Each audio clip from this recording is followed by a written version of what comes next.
Welcome back. Well, our next guest says this year, September can be the new January. 92% of people who make New Year's resolutions fail. So today, how to set yourself up for success. Les Brown is a motivational speaker and author, and he wrote this book, You've Got to Be Hungry, The Greatness Within to Win. Good morning to you, Les. Good morning. How are you? I'm so excited to have you join us today. Your book is totally my jam. This is all about building mental resilience, and I want to get through all these points, but tomorrow, which is September 1st, starts National Self-Improvement Month, right? Yes, it does.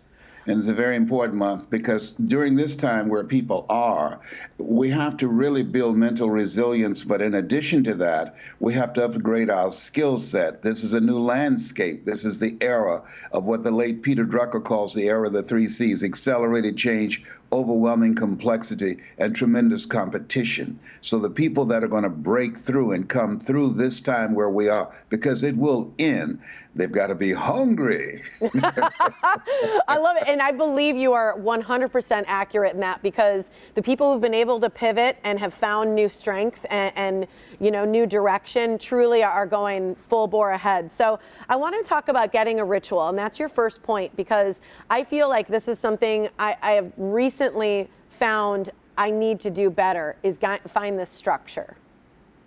Yes, it's very important. When I first get up in the morning, I have a scripture that says all things work together for good for those who love God. And I have an affirmation that I say, Lord, whatever I face today, together, you and I can handle it.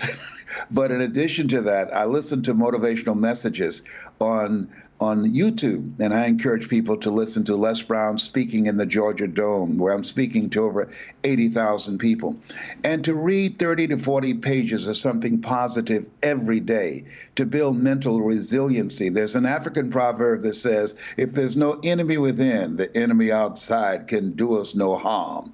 So being mentally strong today is major. Even before the coronavirus, the suicide rate in our country had increased by 32%, including children.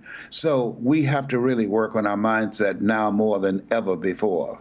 Talk a little bit about finding those 3 core competencies, because I think a lot of people feel a little helpless, as you mentioned, even with the suicide rate going up, that they're just not capable of doing anything. But we all have God-given talents that we can work with.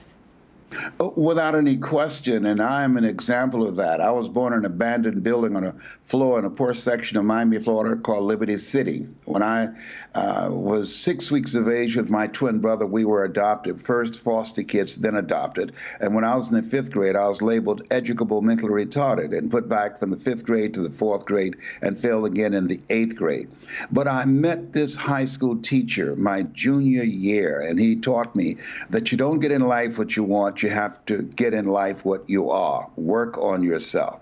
The other thing he taught me was work on your communication skills, because once you open your mouth, you tell the world who you are. The other thing that he taught me that's very important, a lot of people miss, practice the principle of OQP, only quality people.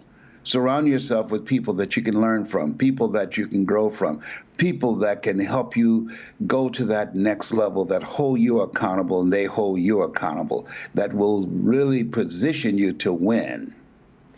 That is 100% true. Find people who are smarter than you as well, right? Build yourself Absolutely. bigger.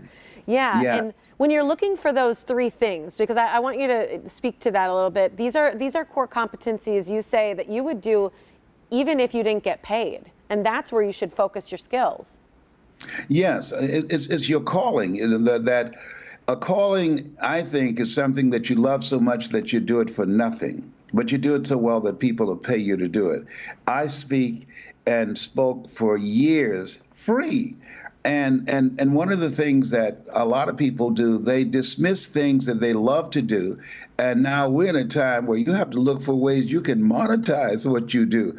Because before the coronavirus, it was projected that 47 million jobs would be eliminated because of artificial intelligence. Now we've lost over 50 million jobs. So the 40-40 plan is gone, where you can expect to go to college, graduate, and get a job and work for 40 years and retire on 40%, which wasn't enough in the first place.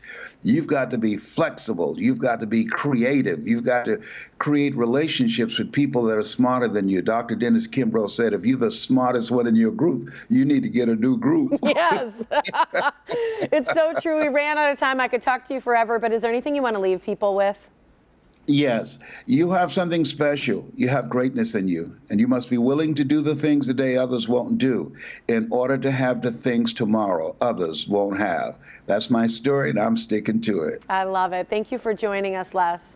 I appreciate you. Thank you so much. You as well. Here's how you can get Les's book. Again, it's You've Got to Be Hungry, the Greatness Within to Win, and go to lesbrown.com.